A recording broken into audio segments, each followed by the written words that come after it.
శోభన్ బాబు చిత్ర విశేషాలు బావమరదలు 4వ భాగం. స్లాబ్లో తొలి సూపర్ హిట్ చిత్రం బావమరదలు ఏలూరు నగరానికే కాకుండా పశ్చిమ గోదావరి జిల్లా సింగిల్ థియేటర్ చరిత్రలోనే కని విని ఎరుగని వసూళ్ల రికార్డులు సృష్టించినది.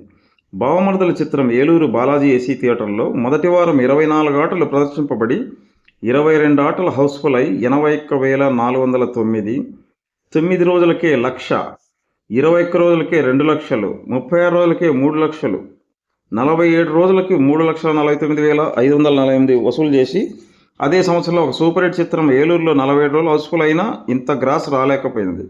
50 రోజులకు 3,58,003 రూపాయలు, 58 రోజులకు 3,81,012 రూపాయలు వసూలు చేసి పశ్చిమ గోదావరి జిల్లా 52 ఏళ్ల సింగిల్ థియేటర్ చరిత్రలోనే తిరుగులేని రికార్డు సృష్టించినది. అప్పటికి రాజమండ్రి ఊరవశిలో 73లో జీవన తరంగాల చిత్రంతో మొదటి వారం 50,000 వసూలు చేసి సింగిల్ థియేటర్ జిల్లా రికార్డు సృష్టించిన హీమ్యాన్ 1984లో 8వ రోజు మ్యాట్నీతోనే సింగిల్ థియేటర్లో 1,00,000 గ్రాస్ చేసి మరో ల్యాండ్ మార్క్ రికార్డు సాధించాడు బావమరదల చిత్రంతో.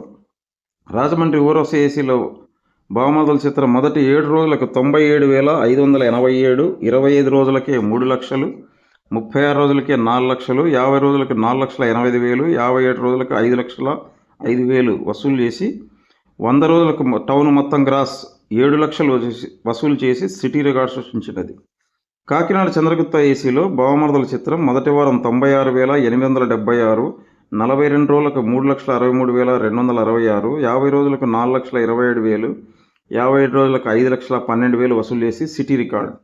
భీమవరం మొదటి వారం 1,00,000 గ్రాస్ 2 థియేటర్లలో వసూలు చేసి పద్మశ్రీలో 30 రోజులు ఏకదాటిగా హౌస్ఫుల్ అయి అంతకుముందు రికార్డుగా ఉన్న హౌస్ఫుల్ రికార్డు బొబ్బిలిపులి చిత్రం 28 రోజుల హౌస్ఫుల్ టౌన్ రికార్డును దాటి 50 రోజులకు 2,24,526 వసూలు చేసి డైరెక్ట్గా 76 రోజులు రోజు 3 ఆటలతో ప్రదర్శింపబడి ఉదయం ఆటలతో 100 రోజులు ప్రదర్శింపబడి 3.5 లక్షలు వసూలు చేసి సంచలనం సృష్టించినది.